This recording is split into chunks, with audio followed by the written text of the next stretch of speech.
Rather, it is restrictive custody, Your Honor. Restrictive custody, hindi preventive suspension. Thank you, sir. Thank you, Mr. Chairman. General De La Rosa, Yes, Your Honor. kumusta ka na? Okay na po, Your Honor. Sir, Trabaho ninyo? pahirap ng pahirap, Your Honor. But kaya pa, Your Honor. Okay, that's good. Pagbuhat nung manungkulan si Presidente Duterte, nadagdagan na ba yung sahod ninyo o yung benepisyo? May naidagdag na ba? Meron po, Your Honor. Medyo malaki-laki po. Pero hindi ito in the form of salary. Parang allowance incentive, Your Honor. Equipment. Equipment, Your Honor, marami-rami na rin, Your Honor, yung napopurchase namin. Sasakyan. Sasakyan, may ongoing pa kaming purchase, Your Honor, pero hindi pa nagdatingan, Your Honor. Radyo. Radyo, ongoing pa, Your Honor. Baril. Baril, kung hindi mapigilan yun sa US yung aming import, Your Honor, ongoing pa rin, Your Honor. Computer. Computer, meron na, marami na, Your Honor, noon pa. Nadagdagan na ba yung bilang ng mga pulis? Ongoing yung ating recruitment, Your Honor, progressive. Moral. Mataas, mababa. Super taas, Your Honor. Bakit? Ngayon lang kami nagkakaroon ng presidente na fully supportive sa aming hanay, Your Honor. Hindi mo naman sinasabi ito dahil you are on national issue. Ay, hindi po, Your Honor. Kahit na nung mayor pa siya sa Davao, Your Honor, yung pulis namin doon ay napakataas ang moral. Lalo ngayon, Your Honor, presidente na siya, lalong tumaas yung moral ng kapulisan, Your Honor. Kahit na magtanong kayo sa ordinary police. Talakayin natin yung proseso. Sabi mo, Excuse me po, Mr. Chair. I'm sorry, sir. May our client be allowed to go to the restroom for 5 minutes? Mr. Chair. May our client be allowed to go to the restroom for 5 minutes? Okay. Osa, kindly escort Mr. Daya. Si Ronnie bang mag-CR? Yes, Your Honor. Osa, yan, escort niya. to continue, Ronald, Yes, Your talakayin Honor. natin yung proseso. No? Sabi mo kanina, hindi preventive suspension.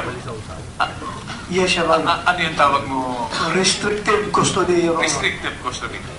Ano ang nagtitrigger ng restrictive custody o preventive suspension? Itanong ko lang ito, yes or no lang ito. Let's say may intelligence report. Mabanggit yung pangalan. Hanggat hindi pa kinandakan ng investigation, formal investigation, Your Honor, hindi mo na natin ilagay sa restrictive custody. Sino ang nagdidesisyon kung restrictive custody o preventive suspension? Ako po, Your Honor, based on the recommendation of the investigating body, either IAS or Napolcom, Your Honor. So whether intelligence report or report sa media, let's say Najaryo, yung pangalan ng polis, o kung sino nga private individual. No, Your Honor. The most that I can do is plain administrative relief lang, Your Honor. Tanggalin ko doon para mabigyan ng action. So this is by operation of law. Yes, Your Honor. So, paano ito nababaliktad? Let's say preventive suspension. Preventive suspension, Your Honor, is wala po sa akin yan, Your Honor. Hanggang restrictive custody lang ako. So restrictive custody. Connection disengaged.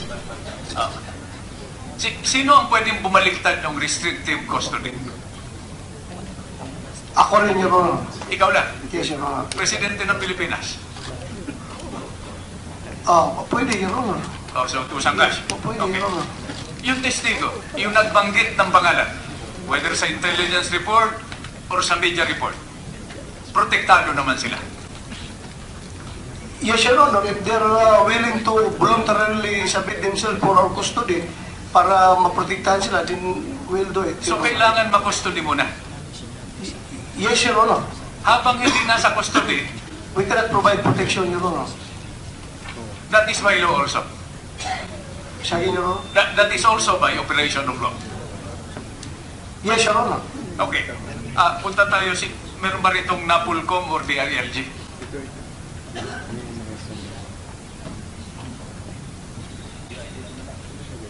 Wala, Your Honor. DIDL? DIDL. Okay.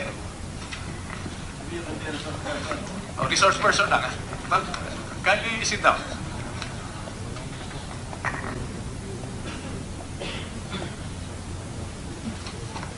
Pag may nabanggit na pangalan ng mayor, barangay captain, what happens? Either through an intelligence report or a media report. Walang pang formal charges, ha? Media report, intelligence report. What happens? Normally, nilalagay po natin sa watch list subject for case build-up. Gather evidence so that we can file a case against that person. So what triggers all these things? Well, sir, because of a complaint, a report on that certain person, tapos ilalagay natin sa watch list, ang utos doon, kaya nasa watch list, ay para mag-case build-up, gather evidence. In the meantime, what happens to the witnesses? To those who complain? What kind of protection do they get? We can recommend, Your Honor, that complainant or witness ay ipa-apply natin po sa witness protection. How long does that process take while they remain vulnerable to those whose names were mentioned, whether they are guilty or not? Ang ginagawa po natin, especially sa Philippine National Police, sa intelligence community, kapag may nag-report na gano'n sa atin, and sa evaluation po natin ay siya ay pwedeng may threat sa buhay niya, ay tayo po mismo sa Philippine National Police ang nagbibigay ng proteksyon sa taong yan. Kasi nagki-case build up pa tayo eh. Can I get your first name, General? My name is Augusto Marquez Jr. Junior, Jun. Yes, sir, Marquez. So Jun, hindi ito automatic. Habang pinoprocess ninyo, naghihintay kayo ng complaint or humingi ng protection, nandyan, exposed. Opo. Kaya lang, it behooves upon that person na handler ng kaso, yung gumagawa ng investigasyon. So judgment bigay siya mo ng yan. protection. Okay, of course. Di ba nasa Constitution naman, protection of life, liberty. Huwag na muna yung property, no? So, hindi. Kaya ako tinatanong ito dahil siyempre you protect the rights of those who are mentioned and you protect the lives of those who mention their names. Correct? Okay. Di ba ang sitwasyon kasi sa kapulisan, this is as far as I can remember, no? Pag nireklamo ka, talagang baliktad yung mundo mo, di ba? Ireklamo ka lang sa IAS, sa PLER, sa NAPOLCOM. These things are set in motion. Relieve ka, di ba? Kung isang preventive suspension, talagang you're floating. So your rights must be protected. At the same time, the rights and the lives of those who complain must also be protected. Is that correct? That's correct, Your Honor. Has this improved already in the sense that kumpleto ang suporta? Let me go back to Ronald, no? Legal support. Legal support, Your Honor. Oh, legal support for those who are on floating status or preventive suspension. Facing charges. If it is in line of duty, Your Honor, then they can get some legal support, Your Honor. What about other material support? Yung pagpunta sa korte, panggasolina. Lookout na po yan ng commander, Your Honor. Oh, but this is being addressed naman. Yes, Your Honor. Yes, Your Honor. Okay, pag-aralan ninyo mabuti, no? Because this will happen again and again. Now let me go, wala si Mr. Layan, no? Si Kerwin na muna. Kerwin, kaya ka naging distributor dahil sabi mo na nalulun ka sa bisyo. Opo, Your Honor. Gaano katagal ka? Sa bisyo ko, Your Honor, Yes, yes. mga huminto ako 2000... Hindi, Kerwin, hindi kung kailan ka huminto. mga 7 years po, Your Honor, akong... 7 years. Yes, yun po. Ano ang ginagamit mo na Siya po, Your Honor. 7 years? Yes po, Your Honor. Hindi naman naapekto yung pangangatawan mo at pag-iisip mo. Hindi naman po, Your Honor. Yung pangangatawan lang po, pumayat. Pero yung pag-iisip mo, Okay po, Your Honor. okay naman. Okay. Kerwin, may mga anak ka, no? Meron po, Your Honor. Ilan ang anak mo? Sa ngayon po, Your Honor, sa live-in partner ko, Hindi, yung total na lang, total. Eh, 5, Your Honor. 5. Okay lang. Hindi ko na itanong kung ano. Kung single entry or multiple entry. Itong mga anak mo, mayroon bang nalulod sa masamang bisyo? Mga minor pa po, mga bata pa po sila, Your Honor. Wala pa pong ano. So tinanong ko sa iyo nung huli tayo magkita, ano bang importante sa iyo ngayon? Sa buhay mo? Ang importante sa buhay ko ngayon nga nagbago na ako, tapos yung nahuling itong buhay ko, yung natira ng buhay ko, pagkaloob ko na sa pamilya ko, Your Honor. Okay, importante yung mga anak mo, ano? Sabi mo, ikaw ay naging distributor. Yes po, Your Honor. Tinanong kanina, hindi ka naman gumagawa hindi ka naman manufacturer. Hindi po, Your Honor. Hindi ka, yung drug, ano ba sa inyo ang mga category? User, yung gumagamit, distributor, manufacturer. Meron pa sa negosyo ninyo na terminology na drug lord?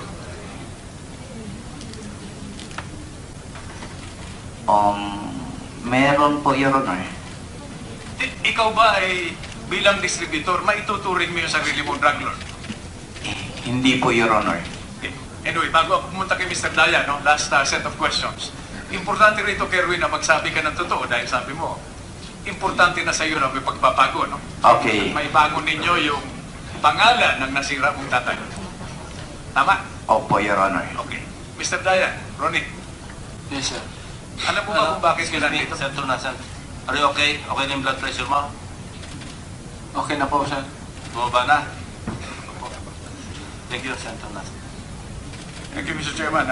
Ronnie, bakit ka nandito? Alam mo ba kung bakit ka nakaharap ngayon dito sa committee ito? Dahil po, inimbitan ako, sir, Your Honor. Inimbita ka para ano? Ano ang pakay? Bakit ka nandito? Bakit ka namin tinatanong?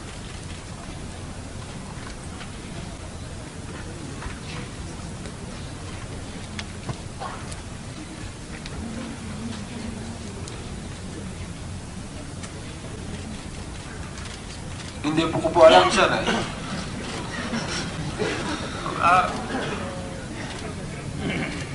Makatanggap lang po kami, ako ng friend na pumunta rito, sir.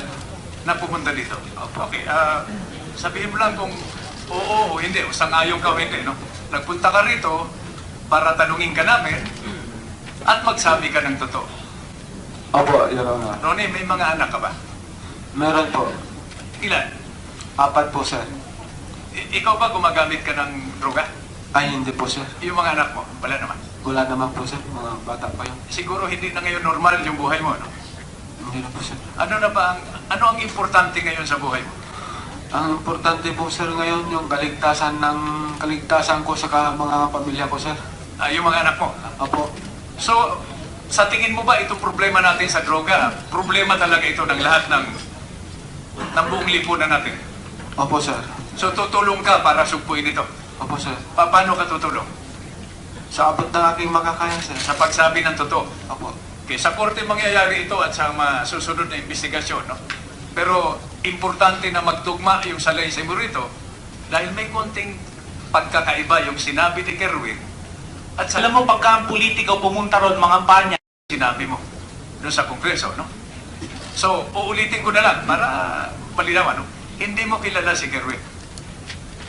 Nakilala ko lang po yan, sir, doon sa pagbigay ni ma'am ng, cellphone number yung So, tinawagan yun lang ko ang siya. paraan kaya kayo nagkita. Opo, sir. Binigay sa'yo ang number. Yes, Your Honor. Sino ang tumawag? Siya o ikaw? Ako po. Tapos nagkita kayo. Yes, Your Honor. Saan kayo nagkita? Sa MUA po. Sa MUA. Opo. Ilang beses kayo nagkita? Bali, 4 po sir, 3 sir, 3. Ano yung nangyari nung magkita kayo? May naabot siya sa akin sir, na kinukuha ko naman po sa kanya. Okay, pagtumbahin mo lang ito para maging makatotohanan ng salaysay mo rito.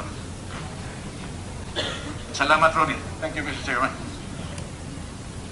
Bilang Senator Nasa.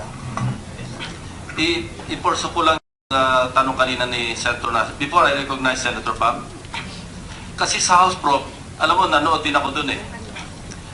Sinasabi mo na hindi mo alam yung number ni Kerwin. Kaya ka tinatanong ka, widow na lang kayo nagkikita? Paano kayo nag-park na magkatabi? Paano kayo nagkikita na mental telepathy? Ngayon, napansin ko sa tanong ni Senator Honasan, sinabi mo, binigay sa'yo ni Senator De Lima yung number ni Kerwin. Alin na ngayon ang totoo, Ronnie? Binigay po. Kasi nung unang proof ko kasi wala pa, magulo pa yung isip ko nun sir, kaya wala pa akong naalala. Kaya nga, kalmahin mo lang yung isip mo kasi baka hanggang ngayon magulo yung isip mo kasi napansin ko kanina, kinukuha na ka ng blood pressure sa clinic. So kalmahin mo lang yung sarili mo para talaga maisip mo yung bang katotohanan dahil nandito ka na rin. Hindi ba? At ikaw naman, malaki yung pagkakataon mo natanggapin ka sa Witness Protection Program. Katunayan, nagsalita na si Secretary Aguirre na willing kang tanggapin basta't kapalit noon katotohanan. Hindi naman po pwede yung gobyerno na kalahati lang yung katotohanan o 3/4 lang yung katotohanan, tatanggapin ka sa programa. At ikaw yung magiging state witness, hindi ka makakasuhan. Hindi ko sinasabing absolutely mangyayari yon. Pero malaki yung posibilidad na ikaw ay maipasok sa Witness Protection Program at pumasahan na bilang state witness. Of course, korte ang magde-decide noon later on. Kung ang kapalit talaga nun, yung katotohanan, buong katotohanan at bawang katotohanan. So, hindi naman namin ikaw pipilitin na magsalita para lamang masatisfy mo kami, mga senador at yung mga nandito.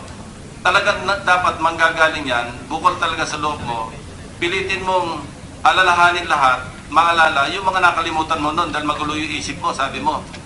Dahil mabilis ang pangyayari, nagtago ka, nahuli ka, diretso ka sa krame, diretso ka dun sa House of Representatives, naunawa namin yon. So kung babaguhin mo yung salaysay dito, dahil yung totoo na sasabihin mo, maunawa namin lahat yon. Naintindihan mo yung gusto ko sabihin? Yes sir. Kasi kung hindi totoo rin yung sasabihin mo, pwede ka makasuhan dahil nakasama ka na eh. Na kumuha ka ng pera, binigay mo kung kanino, nando na yon. Pero ang sinasabi ko lamang, kung babaguhin mo yung iyong salaysay, sa panig naman ng katotohanan, andyan ang mga PAW lawyers, ipapaliwanag sa iyo na talagang pwede pa rin na ikaw itanggapin sa Witness Protection Program at maging state witness o testigo ng gobyerno. So, yun. With that premise, palagay ko dapat pag-isipan mo muna mabuti para pag tinanong ka uli na Senator Pacquiao at sinong senador, isipin mo na yung talagang at takbo na lang naisip mo, papunta sa totoo. Nakuha mo? Opo, Sige, Senator Pam, you're recognized. Maraming salamat.